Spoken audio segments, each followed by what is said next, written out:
জীবনে এমন একটা সময় সবার অবশ্যই আসে যখন মনে হয় যে আমার থেকে বড় লুজার এই পৃথিবীতে আর কেউ নেই। সব স্বপ্নগুলো এক এক করে ভেঙে বাতাসে মিশে যায়, প্রিয় মানুষগুলো সব মুখ ফিরিয়ে নেয়, জীবন থেকে হ্যাপি শব্দটাই ডিলিট হয়ে যায়। তখন মনে একটা প্রশ্ন অবশ্যই তৈরি হয় যে আমি সত্যিই কিছু করতে চাই, কিন্তু কেন পারছি না। এই একটা প্রশ্নের উত্তরই বদলে দিতে পারে তোমার গোটা জীবন। কারণ বিপর্যয় যখন চূড়ান্ত, সাফল্য তখন মাত্র এক কদম দূরে। আজকে আমি তোমাদের সাথে তিনটে বাস্তব ঘটনা, তিনটে রিয়েল লাইফ স্টোরি শেয়ার করব, যারা সমস্ত প্রতিকূলতা সত্ত্বেও নিজের জীবনকে সাধারণ থেকে অসাধারণ বানিয়েছে। যাদের কাছে বয়স, ফ্যামিলি ব্যাকগ্রাউন্ড, পয়সার অভাব, ব্যর্থতা এগুলি সবই ছিল শুধুমাত্র একটা অজুহাত। যারা বারবার প্রমাণ করেছে যে যদি ইচ্ছা আর চেষ্টা থাকে তাহলে সব কিছুই সম্ভব। আর বেশি সময় নষ্ট না করে শুরু করছি প্রথম গল্প দিয়ে।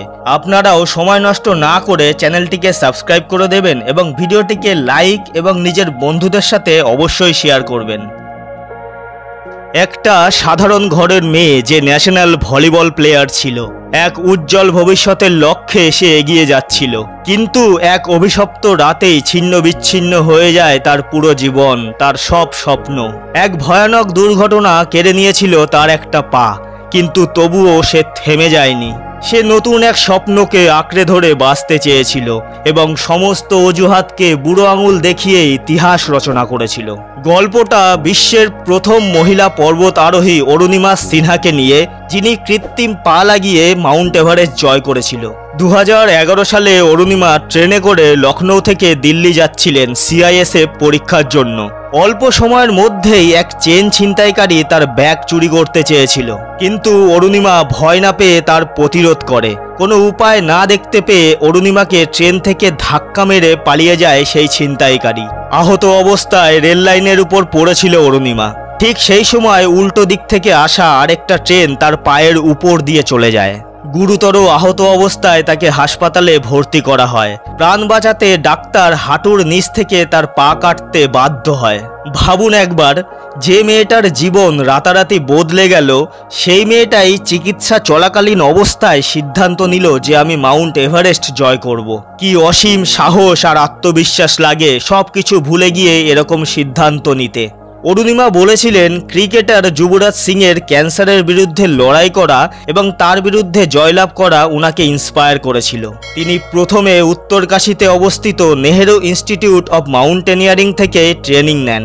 তারপর ভারতের প্রথম মহিলা পর্বতারোহী বাচেন্দ্রী পালের কোচিং সেন্টার জয়েন করেন। 2013 সালের 21শে মে 17 ঘন্টার কঠিন আরোহণের পর সকাল 10:55 অরুণিমা সিনহা বিশ্বের প্রথম মহিলা অ্যাম্পুটি হিসাবে মাউন্ট এভারেস্ট জয় করেন। 52 দিনের দীর্ঘ চেষ্টার পর তিনি মাউন্ট এভারেস্ট জয় করেছিলেন। কিন্তু তিনি শুধু মাউন্ট এভারেস্ট না, এরপর তিনি 7টি মহাদেশের 7টি সর্বোচ্চ শৃঙ্গ জয় করেন। 2015 সালে তাকে পদ্মশ্রী সম্মানে ভূষিত করা হয়। তার গল্প আমাদের সবাইকে ইন্সপায়ার করে। তুমি কি কল্পনা করতে পারো যে বয়সে মানুষ রিটায়ার করে তার বাকি জীবন সুখে শান্তিতে আরামে কাটানোর পরিকল্পনা করে? সেই বয়সে একজন বয়স্ক মানুষ তার স্বপ্ন পূরণের জন্য একটা রেস্টুরেন্ট থেকে আরেকটা রেস্টুরেন্টে ছুটে বেড়াচ্ছে।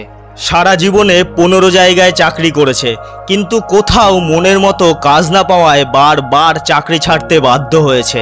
সব কিছুই ছিল, তবুও সেই একটা জিনিস, আত্মসন্তুষ্টি, স্যাটিসফ্যাকশন পাওয়ার জন্য 65 বছর বয়সেও 109 বার ব্যর্থ হওয়ার পরও তিনি থেমে থাকেননি।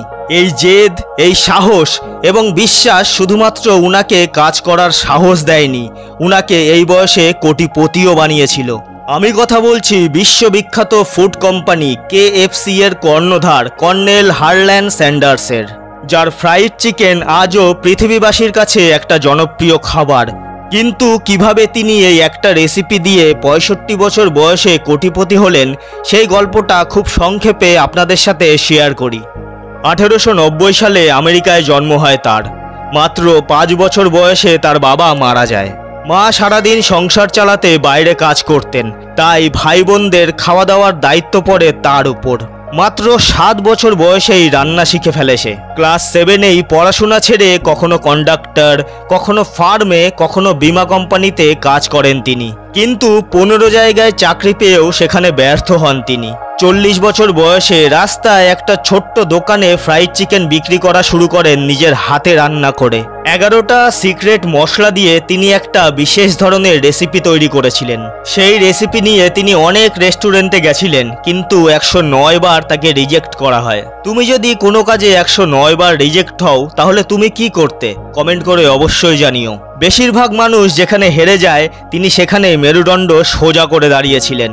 ভাগ্যবশত একটা রেস্টুরেন্ট তার রেসিপি অ্যাকসেপ্ট করে এবং কয়েক মাসের মধ্যেই সেই রেস্টুরেন্টের বিক্রি 45% বৃদ্ধি পায় শুধু ফ্রাইড চিকেনের জন্য। আস্তে আস্তে তার রেসিপি সারা দেশে ছড়িয়ে পড়ে এবং 65 বছর বয়সে কর্নেল স্যান্ডার্স হয়ে ওঠেন একজন আইকন। তিনি প্রমাণ করেছেন জীবনে কখনো দেরি হয় না যদি তুমি থেমে না যাও। ব্যর্থতা আসবেই, কিন্তু জিতবে সেই যে বারবার উঠে দাঁড়াতে জানে। অনেক মানুষ ভাবে আমি জীবনে যা পেয়েছি তাই যথেষ্ট, ভাগ্য আমাকে যা দিয়েছে আমি তাতেই সন্তুষ্ট। কিন্তু খুব কম মানুষ আছে যারা ভাবে আমি যা পেয়েছি তা যথেষ্ট নয়, নিজেকে আরো উপরে নিয়ে যাওয়ার যোগ্যতা আছে আমার মধ্যে। আমি গরিব হয়ে জন্মেছি ঠিকই, কারণ আমার কপালে লেখা ছিল, কিন্তু আমি গরিব হয়ে মরব না। সফল হওয়ার জন্য প্রয়োজন বিশ্বাস, চেষ্টা আর পরিশ্রম, আর এই 3টি বৈশিষ্ট্যই ছিল তার মধ্যে। পুরানো ছেঁড়া জামা পরে স্কুলে যেত সে, জুতো ছিল না, খাবার জুটতো না প্রতিদিন। বাবা ধোপার কাজ করত, সবার নোংরা জামা কাপড় পরিষ্কার করত। মা ছিল গৃহবধূ। সবাই বলতো ধোপার ছেলে ধোপাই হবে, কিন্তু আজ এই ছেলেটাই হাজার হাজার মানুষকে চাকরি দেয়। সে আজ কোটি টাকার মালিক। আমি যার কথা বলছি তার নাম হলো মিতেশ শর্মা। অনেকেই হয়তো তার নাম শোনেইনি, কিন্তু আজ তার গল্প আমাদের সবাইকে মোটিভেট করার জন্য যথেষ্ট। মধ্যপ্রদেশের এক ছোট্ট গ্রামে জন্ম মিতেশ শর্মার। বাবা ছিলেন একজন ধোপা, লোকের নোংরা জামাকাপড় পরিষ্কার করা ছিল তার কাজ। প্রতিদিন সকাল 5টায় উঠে বাবা কাজে যেতেন আর মিতেশ স্কুলে যেত পায়ে হেঁটে। অল্প বয়সেই সে বুঝতে পেরেছিল যে জীবন সহজ নয়। সবাই তাকে উপহাস করে বলতো ধোপার ছেলে ধোপাই হবে, চাকরি পাওয়া মুখের কথা না। কিন্তু মিতেশ কখনো হাল ছাড়েনি। যত অপমান সে হতো তত সে নিজেকে বলতো আমি একদিন প্রমাণ করব যে আমি কারোর থেকে কম নই। স্কুল শেষ করেই সে ভর্তি হয় সরকারি কলেজে। টিউশন পড়িয়ে নিজের পড়ার খরচ চালাতো সে। সেই বছরই কলেজে আয়োজিত এক সেমিনারে অংশ নেয় সে। বিষয় ছিল ডিজিটাল ইন্ডিয়া।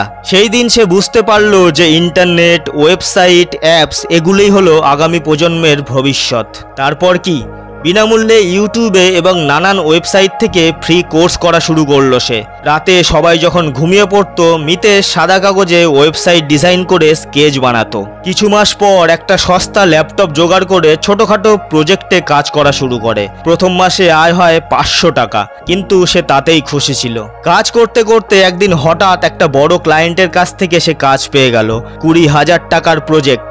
খুশিতে আত্মহারা হয়ে গেছিল সে, এমনকি তার মাকে বলেও ফেলেছিল যে আজকে বাড়িতে নতুন ফ্যান ও টিভি কিনবো। কিন্তু দুর্ভাগ্য, ক্লায়েন্ট সমস্ত টাকা পরিশোধ করেননি। কিন্তু তবুও সে হার মানেনি। বছরের পর বছর পরিশ্রম করে ফ্রিল্যান্সিং মার্কেটে ভালো সুনাম হয় তার। এরপর 2020 সালে শুরু করে তার নিজের কোম্পানি ওয়েবলাইটিকা সলিউশন, যেখানে শুধু 3 জন কর্মচারী ছিল। আস্তে আস্তে তার কোম্পানি গ্রো করতে থাকে, আর আজকে 400 জনেরও বেশি কর্মচারী কাজ করে সেখানে। নিজের গ্রামেই একটা ডিজিটাল একাডেমি খুলেছে সে, যেখানে বিনামূল্যে গরিব ছাত্রছাত্রীদের শেখানো হয় ওয়েব ডিজাইন এবং কোডিং। বন্ধুরা, এরকম হাজার উদাহরণ আমাদের আশেপাশেই আছে, যাদের জীবন সংগ্রামের গল্প আমাদেরকে মোটিভেট করতে পারে। তোমরা যদি চাও তাহলে নিজেই একটা উদাহরণ হতে পারো, কিন্তু সের জন্য তোমাকে কঠিন পরিশ্রম করতে হবে, তোমাকে চেষ্টা করতে হবে এবং তোমার কাজে পুরোপুরি বিশ্বাস রাখতে হবে। সফলতা বয়স দেখে না, ব্যর্থতা দেখে না, গরিব বড়লোক কিছুই দেখে না, খালি দেখে আপনি কতটা পরিশ্রম করছেন এবং আপনি আপনার কাজের উপর কতটা ভরসা করেন। সুতরাং কাজ করো আর নিজের লক্ষ্যে এগিয়ে যাও। সফলতা একদিন অবশ্যই হাতের সামনে ধরা দেবে।